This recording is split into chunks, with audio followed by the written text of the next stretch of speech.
Hello, everybody. Good morning, good afternoon, good evening, wherever you may be in this beautiful space and world. Sorry for the delay. We're having too much joy behind the scenes. Welcome to Menorca Consciousness Group, and tonight we're going to be joined by our lovely guest, all the way from Egypt, Luxor, Tjoni Johansen, and we're going to be discussing alchemy of joy, as you can see. If I may, I'd just like to invite you to put any comments you've got. Please put them into post them here on Facebook or wherever you're watching from, YouTube. We're on different platforms at the moment. And if you've got any comments about joy and your thoughts about joy, or any other comments about spirit, spirituality, spiritualism, anything, please, you're more than welcome to put them on. Let us know that you're here. And we're going to go through them. And if you've got any questions you'd like to ask, also please put them in the comments. So thanks for joining us. And now I'm just going to invite our lovely speaker, Tjoni Johansen, into the studio. Hello. Hello. Hi. Lovely to see you again. Thank you for joining us. Oh, my pleasure. Thank you for having me. Always such a pleasure. I was just saying, back in the saddle. Yes, we are, finally. After that, I don't know, what was that, lull or pause or busyness? It was a hiatus. Pardon? It was a hiatus. That one. A digital hibernation. Yeah. So I was just saying to everybody, we was having too much joy behind the scenes. That's why we was late. Yeah, that's it. Yeah, that's right. We're in two bubbles of joy right now. Yeah. It's awesome. So we just love the design. Let's have a look, see if anybody's joining us yet. Okay. We'll just invite everybody. Comments, please put your comments up just to let us know that you're there. Anyway, Tjoni, so straight into it. The alchemy of joy. I really wanted to talk about this today because I was chatting with some friends the other day in a salt cave. There is a salt cave. Salt cave. Yes, not assault, a salt, 2 words, in the East Bank in a hotel. And so you go in there and you're just completely immersed in salt from Siwa. And so you can meditate and play in the sand and do sound healings and all sorts of stuff. And one of my friends was talking about how you know when you're on like the right spiritual track, as in how we know like what our barometer is to know that we really are tuned into our higher self. And I just said, I think it's quite simple. I think it's just when we're in joy, as in pure joy from the internal joy, not something, from a hedonistic addictive space, when we're in pure joy, to me, that is the spirit saying to us, yes, okay, we're locked in now. So that's why I felt like I really wanted to chat about this today. So I thought let's start with, what are we actually alchemizing? What are we alchemizing and why? What do you feel like when we're alchemizing right now? I think everything, in a nutshell. I think that it's total change, transition, transformation. So all energy, whatever we can think or be aware of, is getting alchemized or getting transformed. So we can use all those kind of in vogue words: transmutation, transformation, etc. I actually love the word alchemize and alchemy. It's got some kind of specific vibration to it. But when it comes to alchemizing all the different energies, mind, body, and soul, and we step into that aspect of joy, how do we get joy? Where does joy come from? What is it in itself? Are we producing it by transformation? Therefore, are we alchemizing specific energy in order to feel more joy, if that makes sense? Because we know joy reminds me of bliss in a way, like of being in a joyful, blissful state. It kind of encapsulates us when we tap into it. So, but do we need to do do we need to transform certain energies, what then leads to us experiencing that sense of joy, whether it's through meditation or, let's say the letting go process or shadow work, whatever we call it, that chemical reaction within us energetically can give us more joy. And I think also, I'm going to leave it at that because I don't want to going off down the street. I'm just going to say hello to Ma Ray. Hi, Ria. Thanks for joining us. Lovely to have you with us. Hello from your evening walk. Yeah. Beautiful. Yeah, I feel like I like the idea of alchemy in that the letting go has its place, and there's also certain aspects that I feel like when it's useful to inhabit them more deeply, actually. And by that I mean,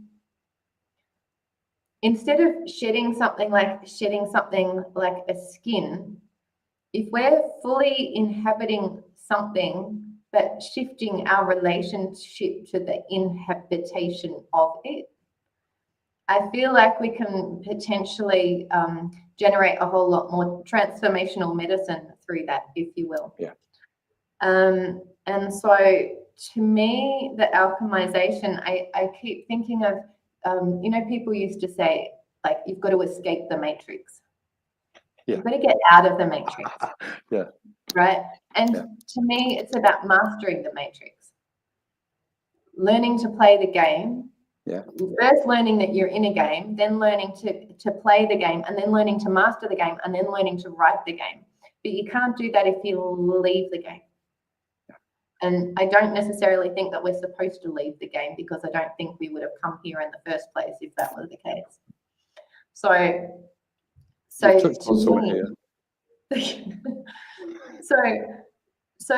to me, we're alchemizing all of the aspects of ourselves that have been perhaps sitting in the shadows, so that they're unconsciously holding the steering wheel, and bringing the light to them so that we can turn them from a toxicity, from a venom, from a weight, from a halting mechanism, and shifting that into something that we can move through and with, so that we don't have to carry it anymore, so that we can find some ease in it. I feel like I don't want to escape. I just want to relax and expand.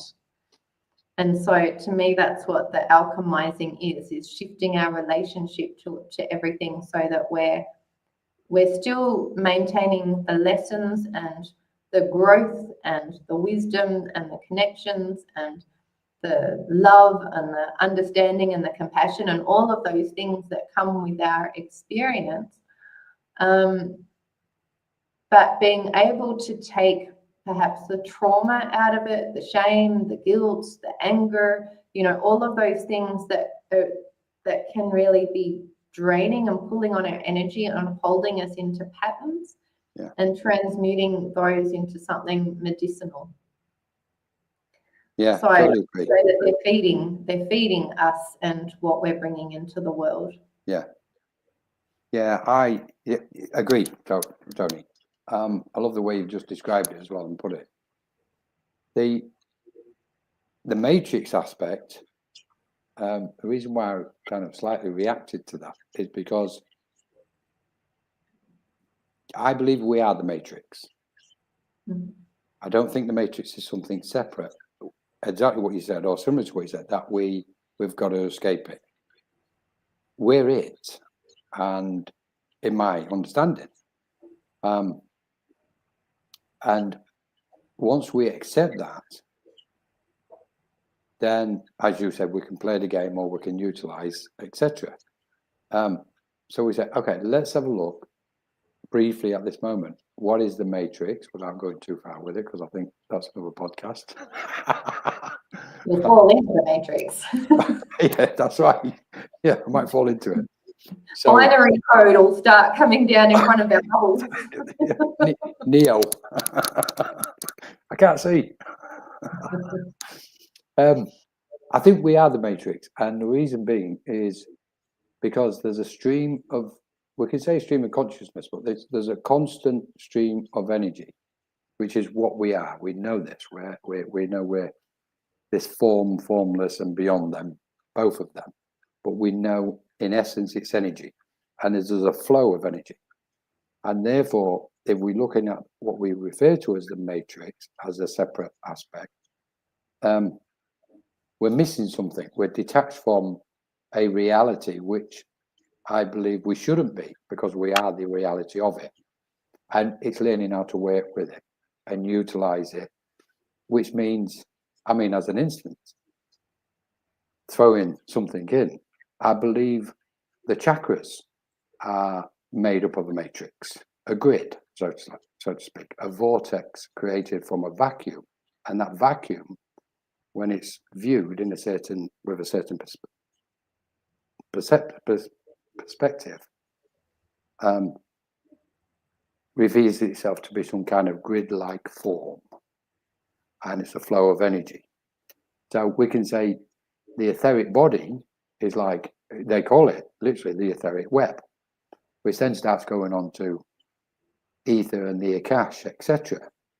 But keeping it to the subject, this grid, what we call the ether, clearly then a matrix is a grid. So it's telling us that we are the matrix. And then the letting go aspect and the shadow work aspect, for me, is fascinating. In so much that we use the term letting go, but do we really let go? Do we really let go of any energy? Or are we doing the alchemizing? Are we actually transforming all energies, what we've gathered, and collected mentally, emotionally, on spiritual planes, etc.? And we're drawing them into this vortex of being, and we then alchemize the energy of, let's say, for example, suppressed thoughts or suppressed emotions, what we don't want to view or look at, and we're kind of stomp on inside ourselves and push inside ourselves. And when they ripen and come up, they then meet our light of awareness, they meet the light of our consciousness. And as the two come together, the transformation takes place. And in that, it's more of a transformation, and it's no longer a letting go. But we use the term, and I use it, the letting go process. Just finished a book on it, letting go process. And so I'm using that term because it's, people associate with it. But in effect, I think the correct way of viewing it is we're alchemizing all energy. We're transforming that energy when we do shadow work and when we do the letting go process. So yeah, totally. It's there, isn't it? It's all kind of, it's in front of us and within at all times. Yeah, it's interesting. I think, like, when I think of the term letting go, okay, so I think of it as, say, the difference between being detached versus non-attachment. Detached to me is something that happens through trauma, whereas non-attachment is about not being attached to the outcome of something, right? Yeah. So surrendering to it. So likewise, when I think of letting go, I don't think of like letting go of the trauma, letting go of the emotion, I don't think of letting go of that. I think of letting go of the resistance to it. And as soon as we let go of the resistance, then these remarkable machines, electromagnetic, quantum, I don't know, weird things, they can just do their job. Like they just automatically do alchemize the energy.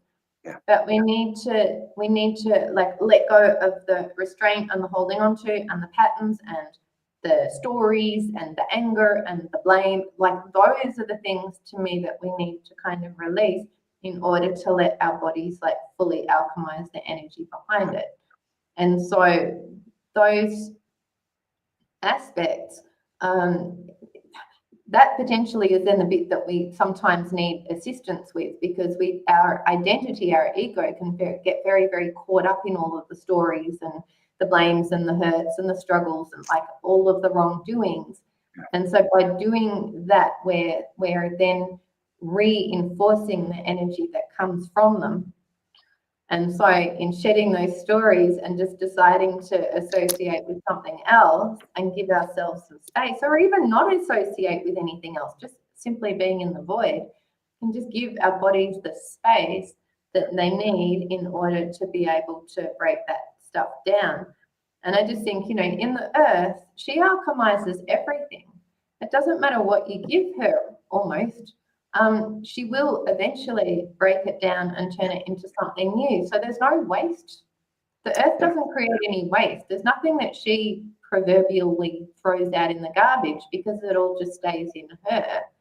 So she is the ultimate alchemist, So I think if we can use that as like the template or the inspiration to do inner work with that in mind, that we're not trying to dump all of the stuff, because all of the stuff is what brought us here. Yeah. All of the stuff is what carved us out in our incredible strength, So I don't think we should dismiss any of our bits, even the bits that were kind of messy and awkward and embarrassing. Like, it's all still part of our glorious, flawed human selves. Yeah. Yeah, all of it. We need to forgive ourselves for our humanness, and then just let ourselves do the rest. Yeah, it's true though, isn't it? Because it's when we say, I mean, you opened up a few bits there, but sorry. Would we expect any different? No. I think part of it, what's beneficial maybe, is when we go to that old thought, which is everything is energy and no energy is ever wasted. That's kind of an indicator. So if we was to use no energy is ever wasted as a foundation, if we put it within our foundation of being, with everything with a lot of things, what we're perceiving in reality, in our world, we go, okay, no energy is wasted. So nothing's ever lost then. There is no waste as we think. We can, let's say we're making something to eat and, we're boiling something and we don't want the water, what's left over out of, vegetable, what we're cooking. And like most people do, they'll drain it and the water goes down the sink. But that still goes somewhere, it goes back into the system of the planet, as you've described it. And therefore, somewhere along the line, it's not going to be wasteful. It's going to be utilized, or it's going to be alchemized by nature itself. And as these machines, as you described it, these forms or whatever we are, or beings, it's a constant transformation. It's a constant alchemizing. And it's non-stop, it's never ending, it's infinite. And this aspect of resistance, where we have this, I wanted to touch on the detachment and non-attachment, but I can't at the moment. This aspect of resistance, once we let go, I'm a big believer in it, because that's what's causing the tension. It's almost as if we're putting a dam in a natural flow of energy, and the resistance then takes place from both sides. One wants to flow, and then the other one wants dry eventually. We take that dam out the way, which is cause of resistance, and they go, whoa, it's flowing again.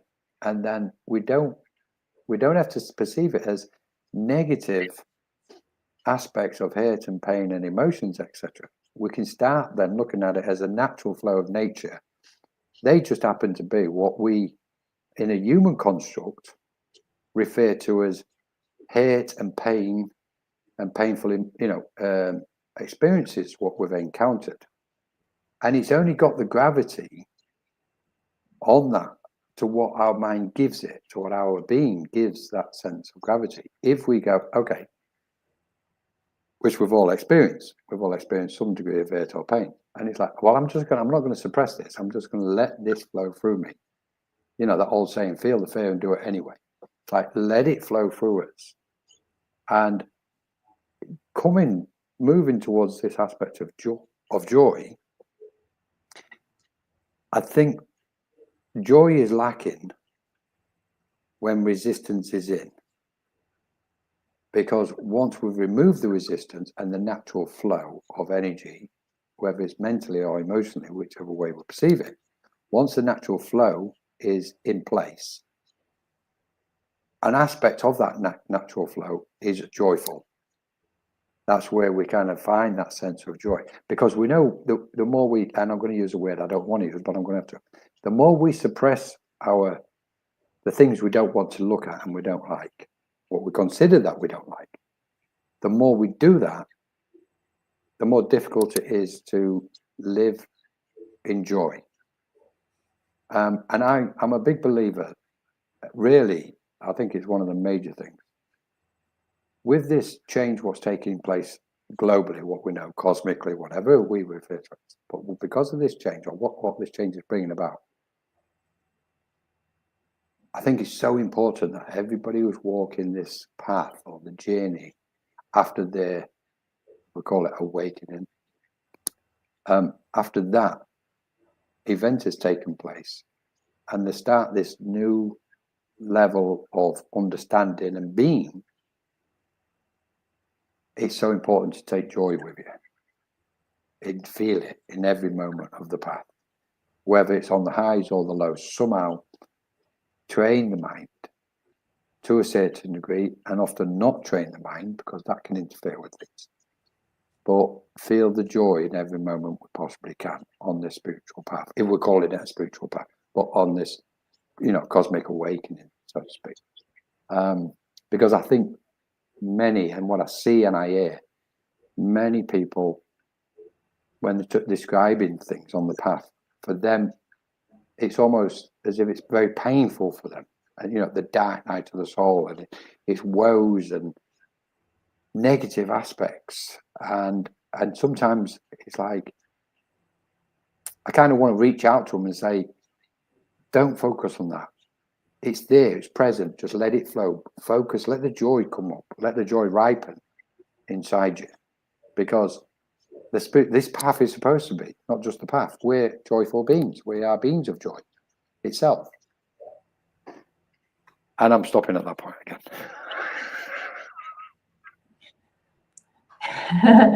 Yeah, there's a couple of points that come up when you're talking. One is, because, I mean, if somebody's in the depths of despair and you tell them we'll just bring in joy, okay, it's gonna feel a bit disconnected. But when you're talking about flow, I think that's the important bit. And I remember reading a meme once that said, grief is love that has nowhere to go.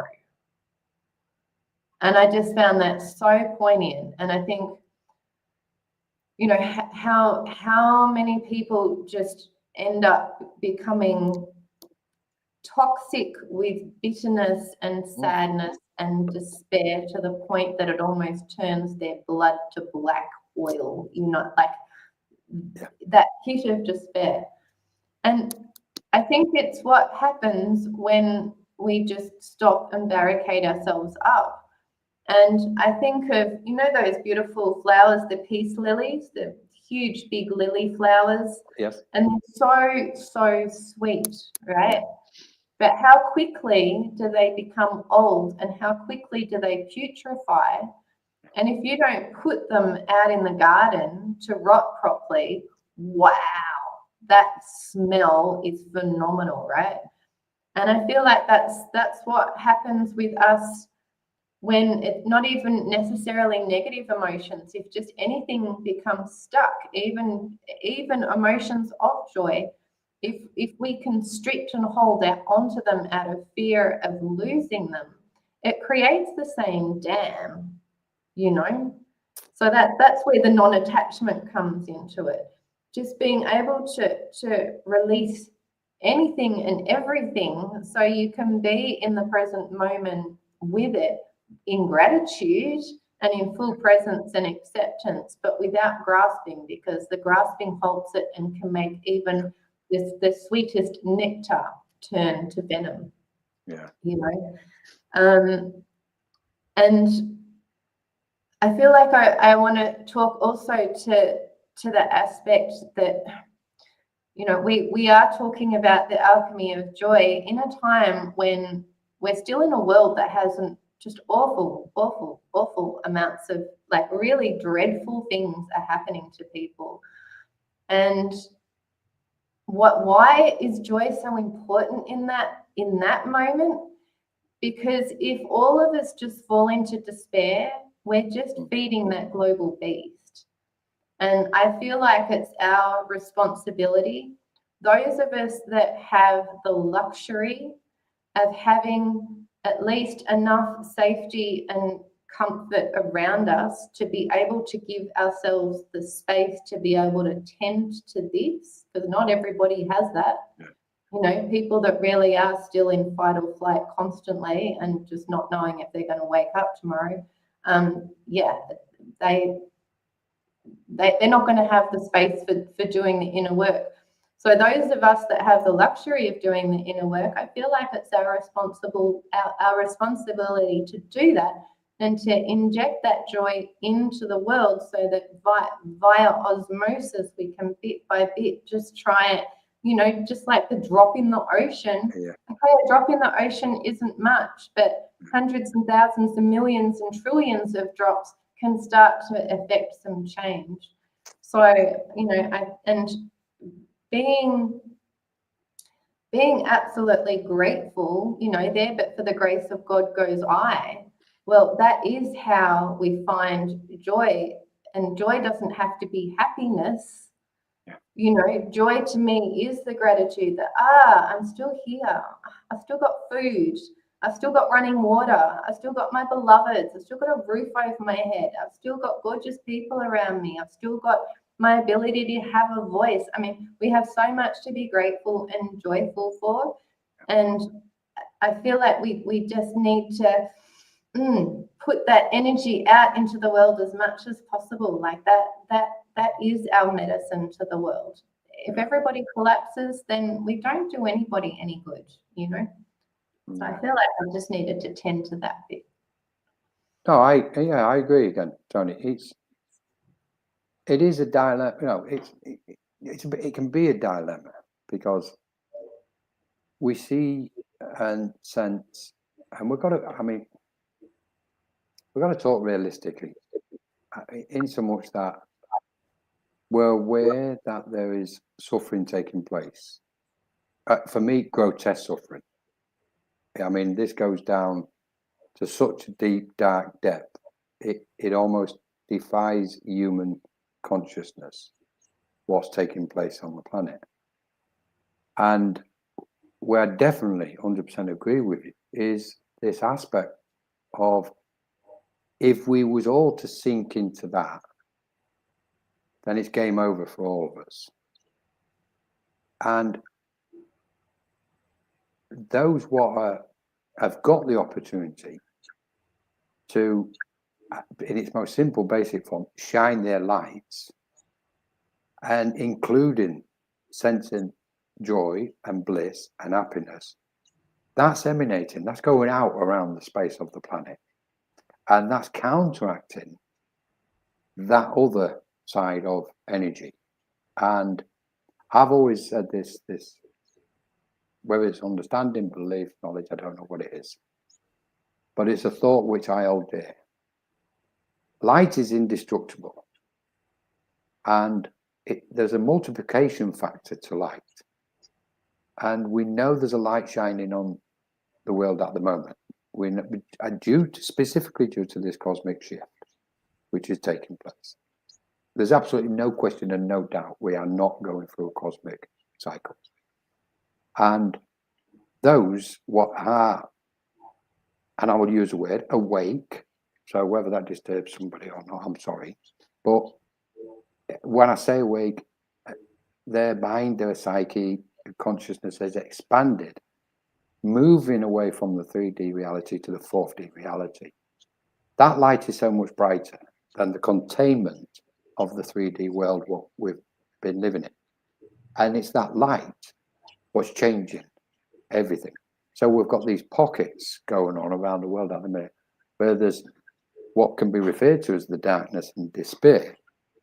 And it's not in any way, shape, ignoring it, switching off from it when we concentrate on our light. Because I find this, and I believe other beings in other worlds, in other dimensions, are totally encouraging us to do this.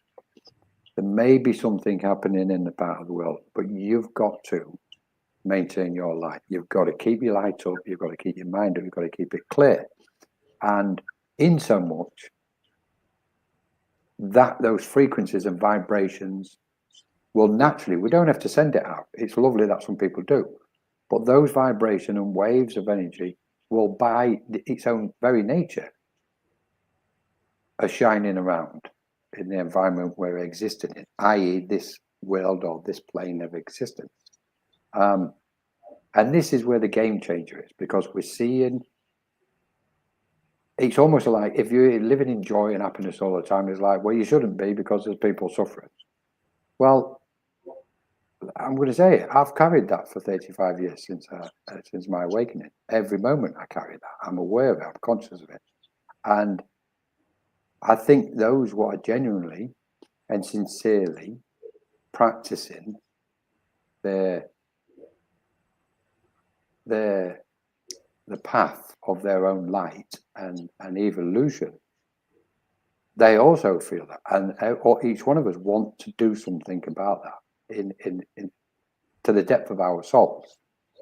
But we can't sink into that pit, all of us, because likely it would be game over. That's not the role.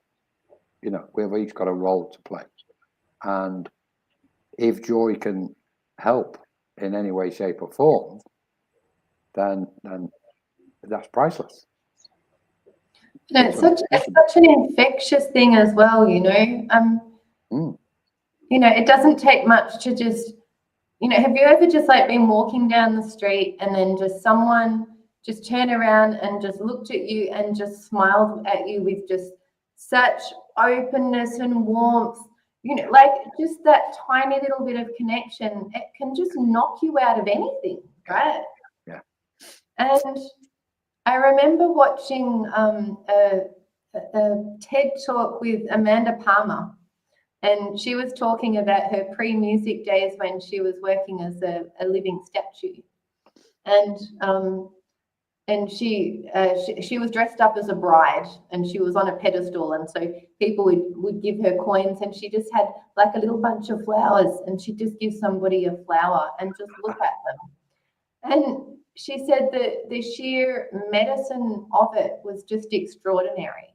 Yeah. Because for some people, she's the only person that had actually seen them. And when I was teaching a lot of circus back in Australia and working with kids, some of whom, you know, came from dreadful backgrounds, you know, just really abusive, no safety at home or anything. And to be able to just look them in the eye with just respect and just an open heart, it was so transformative for them without doing anything at all, you know, just about being present. Even thinking of something like counseling. I mean, they say that 40% of a counselor's medicine is in simply turning up. So to me, the medicine is that when we can come from that place of joy, we can be that simple presence for somebody that can invite them, inspire them, give them permission, give them an ignition to start the alchemical process themselves. And it doesn't take any effort. We don't need to instruct them. We just need to be a little beacon that goes, hey, I'm cool. Actually, you're cool. Yeah. But presence, isn't it? I'm a big believer in presence. what you're describing, merely by being present, can change somebody's day for them. Yeah. You know, and it also it jumps to that thing, doesn't it? Quantum mechanics again. Alchemizing, changing the atmosphere, changing the conditions of the space we exist in. And it reminds me of, and we all know somebody who walks in a room and they light the room up. They change the, you know, they haven't done anything. They've just walked in there. And there might be somebody sat there feeling melancholy or sad or, you know, low.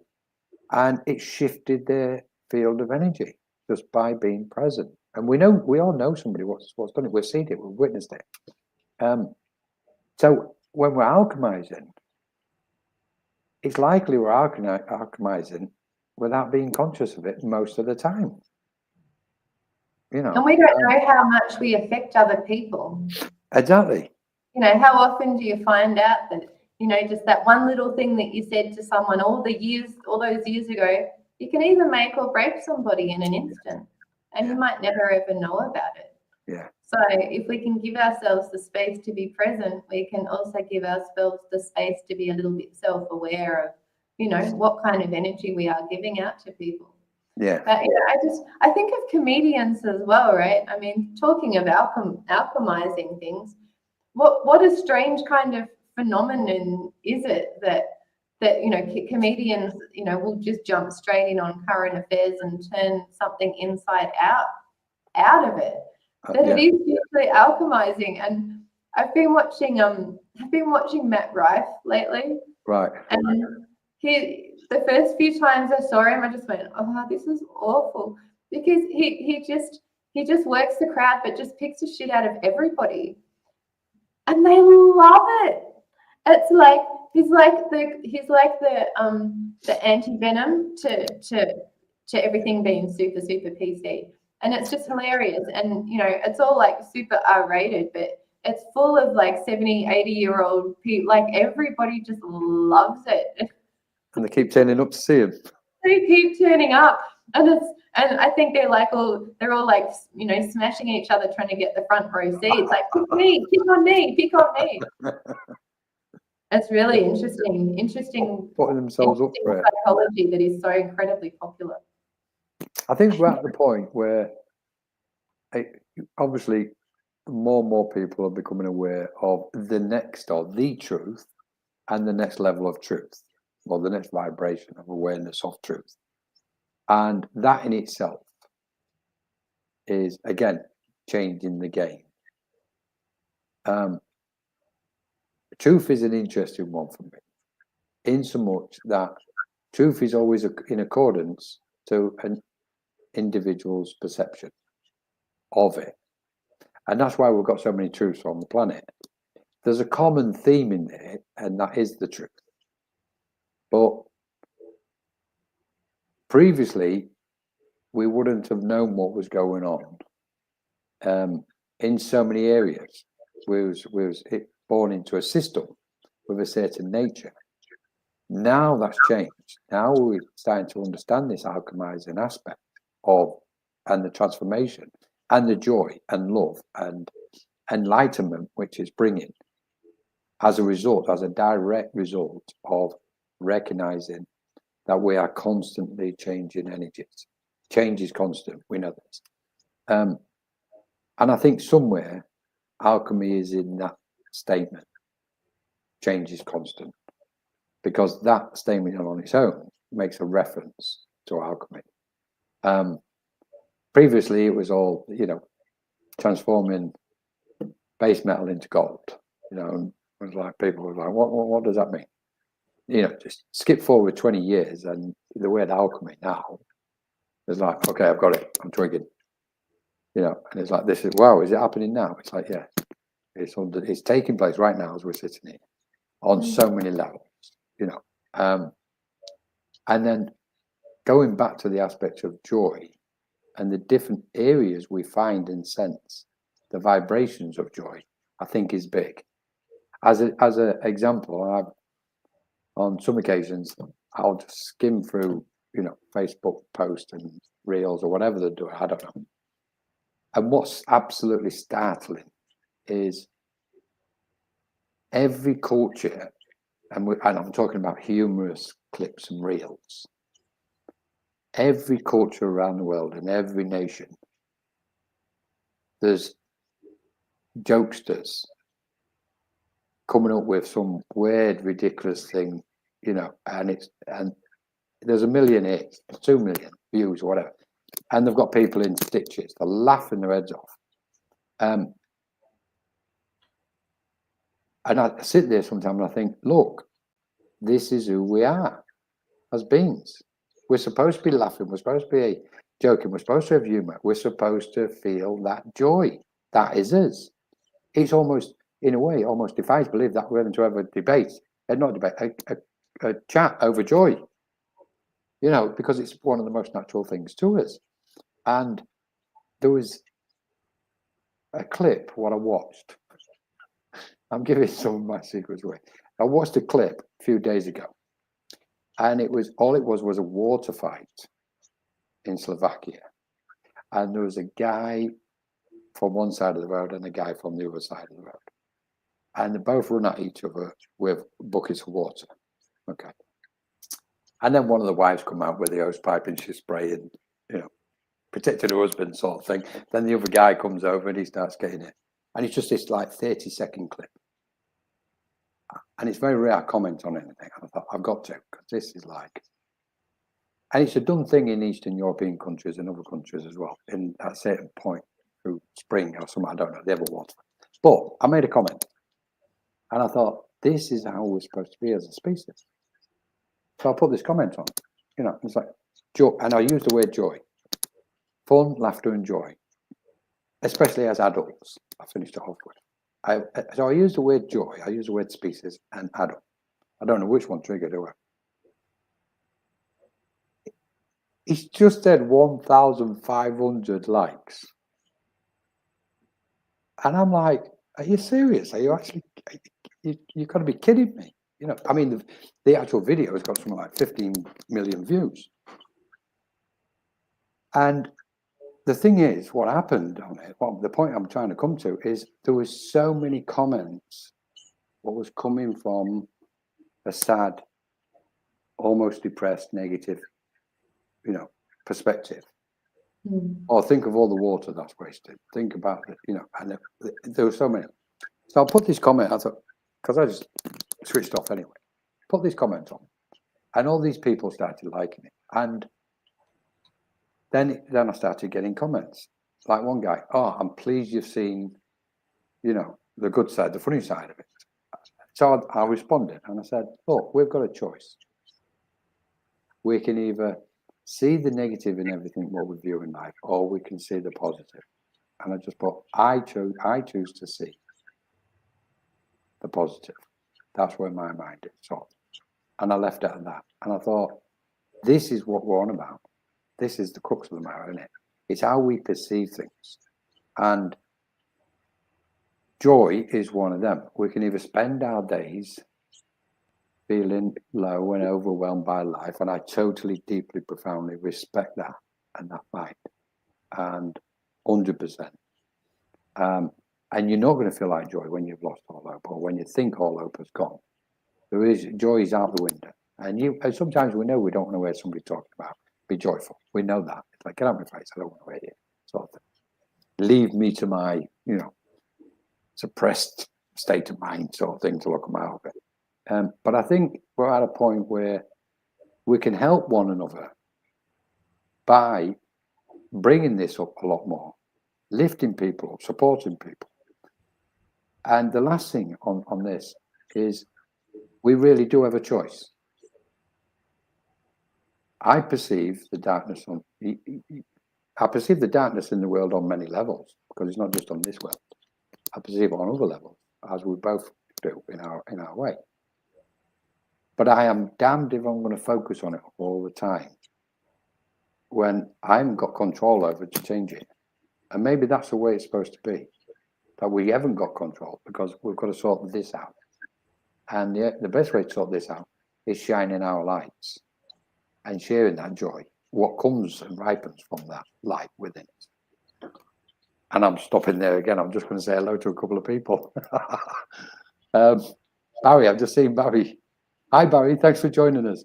I actually see humour and laughter as the lubricant for the love to flow. It summed it up.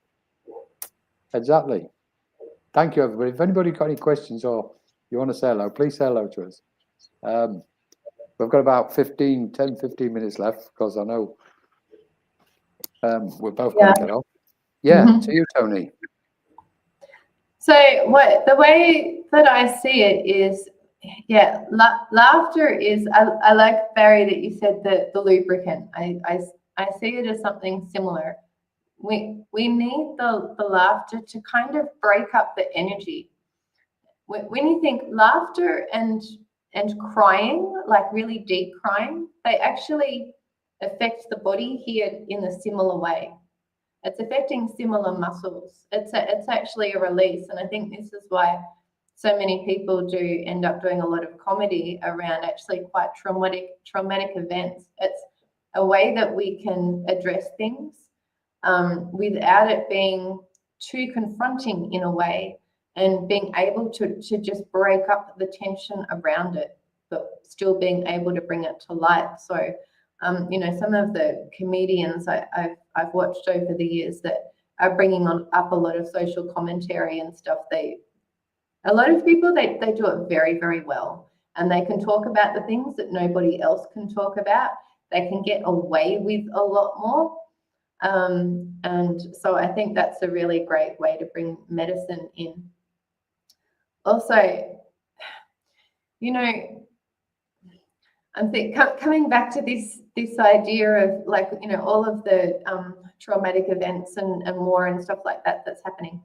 I think of that also in relation to the medicine of, say, anger, when your loved ones are potentially in danger.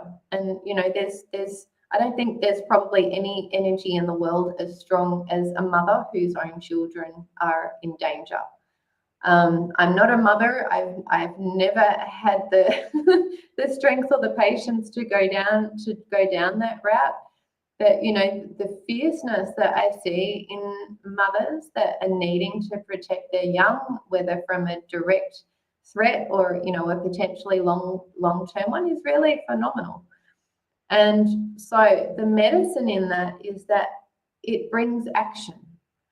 And I think similarly, if we see things in the world that are just dreadful, we've got two choices. We can become undone by it, and we can just become small, and we can fall into the shadow, and we can fall into the helplessness. Or we can go, you know what, that's fucked, sorry. I'm not having that in my world. What can I do with it?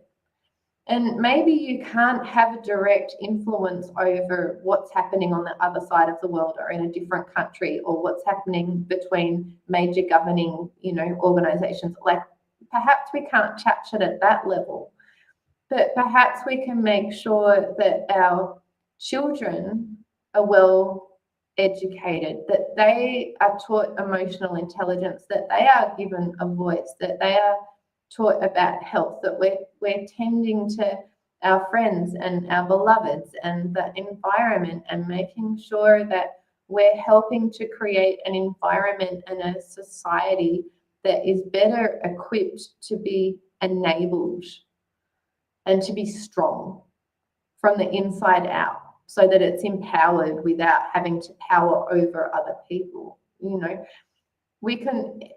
you were talking before, you said before, everything's energy. So we can take that anger, we can take that grief, we can take that helplessness, we can take that rage, we can take all of those things, we can bring it into our bodies and just feel the energy of it. And the energy of it is, you know, the energy of anger can make your body shake with just how incredibly, like, violent but strong it is.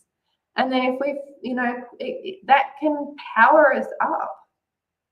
And so, you know, I've just found just channeling it into talking, channeling it into dance, into writing, into creating content, into going helping strangers. Like, we can channel it into so many different ways, into going and tending to loved ones, into planting trees and picking up rubbish. I mean, there's a gazillion different ways that we can take the intensity of the energy, and instead of just going, I can't feel this anymore, this is too much for my body to take. And, you know, especially when you start going down rabbit holes of trutherisms and start finding out what's happening, not just on the surface of the planet, but underneath, it's just like, holy shit, man. But it's all energy. And so to me, the alchemization is turning it into something useful and productive, so that we can help to create something better, if not for ourselves, and at least for the future, hopefully. And if we can't quite make it that far, well, at least we died trying. So we'll, you know, I think the intent is the most important bit, right? To just intention again. Just when I'm on my deathbed, I want to just think, oh, I did the best that I could with what I had. Yeah. I think that's the most that we can ask of ourselves. And so alchemizing all of those destructive emotions and turning them into something more productive, I think, is one way that we can do that. Yeah, I like how you put the aspect of anger, because we know once there's an energy within it. Sorry, let's look. Ria, right? It's time to take action on all levels, whether creativity or laughter, to make the change we want to see and experience. Totally, Ria. Totally. And it's funny you've mentioned this, Ria, because I think we're at the point of action. I think we've gone from the thought and the intellectualization. We're still in the process of intellectualizing some things, the human construct of different things, but that's kind of receding a bit, or it's opening up, and we're sensing the feeling of through our conscience of what is right and what is wrong, and now we're seeing action has been kind of taking place, and I think we're really at a significant point in evolution now where action will be full blown in the coming years. We'll see it. We're already seeing the signs. More and more people are taking action, and now there's going to be more do it as well. And thanks, Pauline.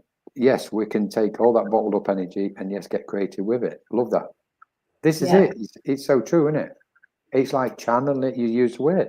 It's channeling it. You know, it's like a young guy, a lot of anger, pent up energy, etc. It's like, what are you going to do with it? It's like, it's not so much playing the role. We can help that person. It's nothing to do with that. But those people around it, you know, that young lad, as an example, can be anybody. And I'm going to come on to something else just briefly in a moment with this. They can channel it positively, because I think all energy can be channeled positive. That's why it's here, channeling positive. Going back to, or not going, skipping over to the situation, and I'm going to refer to it with what's going on in the Middle East at the minute. I was obviously we were all aware of it, and watching and observing and feeling whatever we're feeling about it, and thinking what we're thinking. But one thing struck me, one thing came to mind. The aftermath, the process after, when it all calms down and all finished, and the amount of, how do you describe it? Anger, rage within so many souls. What's going to come out of that area in the future? It's going to take generations and generations to clear that energy of whatever it's going to be, you know, especially for those what's lost families, mothers, fathers, the lot, and the survivors, those what are left. They're going to carry that for the rest of their days, and that's going to be so difficult to be able to kind of channel and sort out and overcome, not just for those people, but I believe for humanity, you know. And then you get You take another zone and another zone, and you go, okay, this is all energy here. This is real, like serious energy. What's going to spill over? And I think the healing process, what is going to take place on the planet, is going to be so widespread and so powerful in the future, because there's no other way to deal with it, because there's already masses of healing needed and taking place, but it's the after effect. So I don't know why I've thrown that in just at this late stage, to be honest. So let's. I was just thinking. I was just looking at Maria, your message. Yeah, and we have to show our action, shed our light after having hatched it. And it's like, yeah. So I just want to present some of my examples. You know, when the whole Schmovid thing came out with the shots, etc., and people started really falling down with, you know, getting really, really sick from them. I already knew a lot about the toxicity because I had dreadful injuries from said things many years ago. And so I've been working on them already. So I already had a lot of information. I ended up spending 2.5 years writing a book on how to get that stuff out of your body. Like that for me was part of the alchemical process. Like, all of these hundreds and thousands and millions of people are struggling with this stuff. Yeah. That was my bit. That was my bit for that. Yeah. You know, and you know where we are here, you know, there's so much poverty, like extreme poverty, and there can be quite a lot of violence behind closed doors. There's a lot of shadows moving through here, really. And so we could just go, you know what, this is too difficult, we'll leave. Or we can go, you know what, maybe we can start to create some structures and some opportunities and some networks and some events and some collaborations and things that can start to help that. And so that's what's happening. You know, just another way that we can go, you know what, I can play a victim to this, or I can just idly sit by and watch it, or I can try and make something different. And it doesn't need to be that grand, you know. That's right. There's so many little ways. Okay, you see people starving in one country. Okay, so go out and help at the local lentil house that are feeding the homeless. Like, you know, there's so many little things that you can do.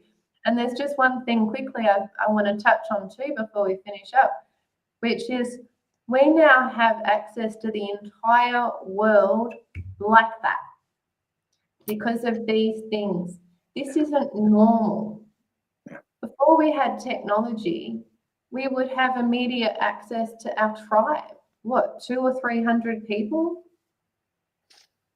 You know, and now we're carrying the weight of the whole world. We're not supposed to know about this much stuff. We're not supposed to know about this much trauma. So if we see it all, none of us can fix the world and the 8 billion people that are suffering in it, but we can tend to our own community. So that's probably my last little invitation of one way to alchemize it is whatever you see that really triggers you out there in the world, tend to that in your own community physically. Yeah. That's my invitation. Thinking of my adventures in the spirit world, hatching, alchemizing them, collecting, typing, recording, it's time to share them instead of waiting for the next life. I'd love to read that. Yes, please. That would be cool. Ria loves the dragons. Ah, nice. I'm a dragon lover too. She's seriously, she draws some beautiful art with the dragons, and she channels the most beautiful magical stories when she goes into that altered state. Can you share them in the comments in the Facebook group under the video? I'd love to see some. That'd be really sweet. Ria, you might have to put one of your writings up onto the video, and we'll put it up so people can see it. Just two words, I suppose. I think what kept coming out throughout the chat, acceptance, I think is a big one. And in whatever level of capacity we can. And try not to wallow in a self-pity mind for too long, and trying to be mindful of stopping that type of mind within ourselves when it comes. And because while that's in, joy is out. And it's like, okay, I'm we all go through different things at different points and different periods of time.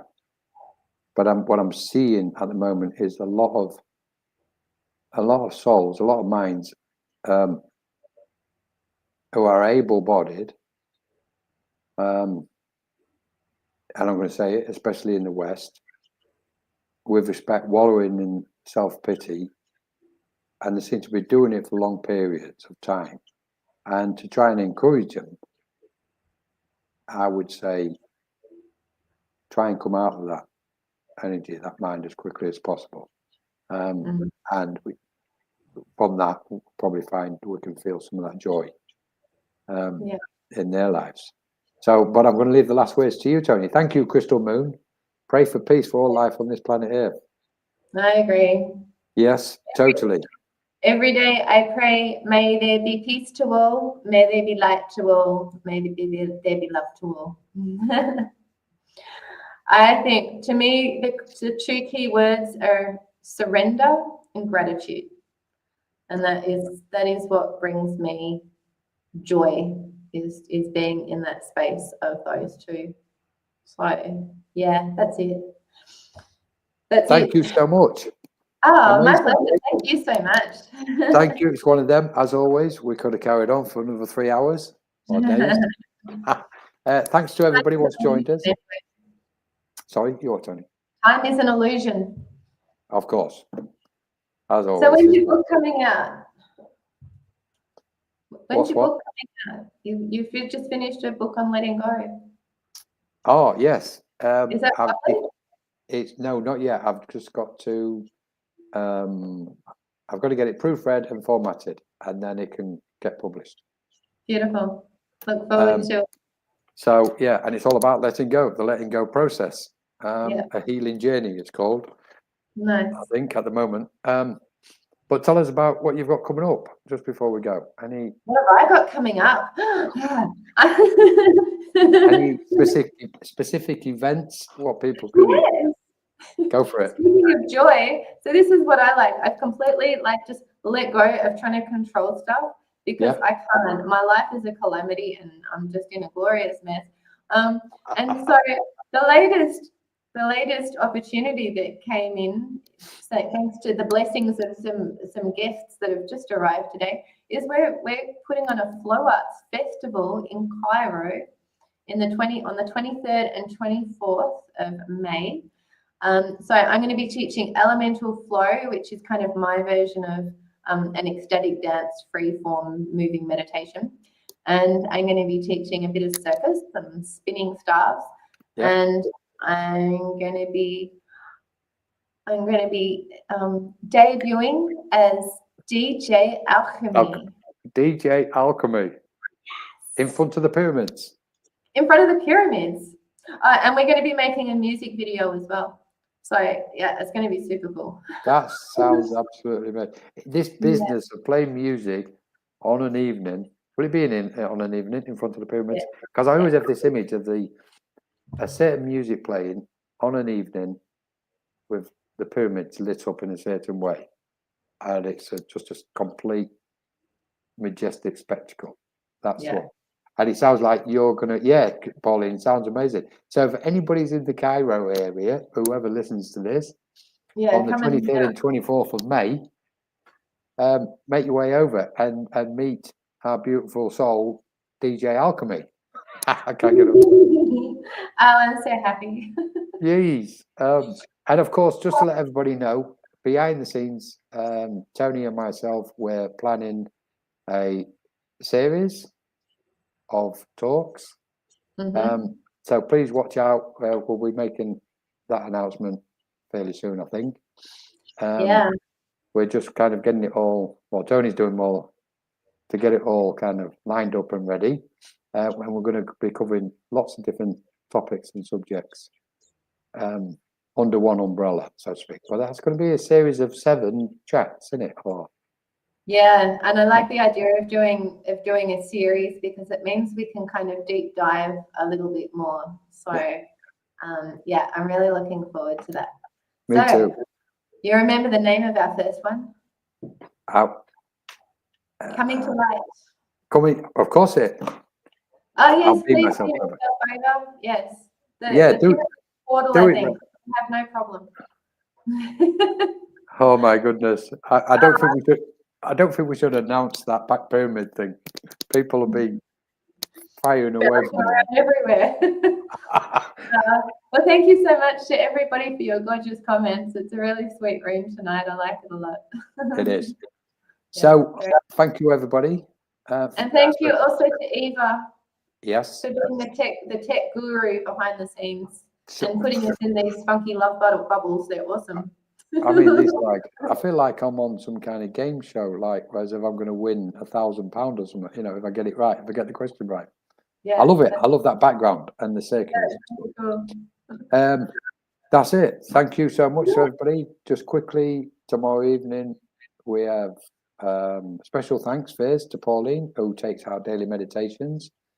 I shouldn't say our daily meditations, her daily meditations on MCG, Monday to Friday, 5 o'clock every day. As you notice, Ria was on there writing today, I think, during the meditation. Yeah. On Sunday evening, it's the first. I'm actually getting officially interviewed. Oh, there you go. I'm getting interviewed, which Yes. I tried to go. I was trying to get out of that. But so chances she's going to hold me over a barrel. I know she is. So I'm going to be ducking and diving on that one. And Eva's got you in a little bowl. You'll be like, I can't get out. Yeah, she's like, let me out. I feel like a Teletubby trying to get out. All we need is a fisheye lens on the camera. It's going to be really Let's not go there. This could degenerate really quickly. Oh my goodness. Yes. And finally, I'm trying to do the notices. And finally, I know I'm going to forget something. Finally, we're going to be holding a workshop on mediumship within about 3 weeks' time, I think. I think with the dates off in around 3 weeks. But anyway, Tjoni, thank you. I know you've got to rush off. Pleasure. Beautiful stuff, as always. I just love it. I love our conversations and chats. Shanti will get hold of it. Thank you, everybody. Lots of love to you all. See you. Hopefully, see you very soon. Bye-bye. Bye. Bye.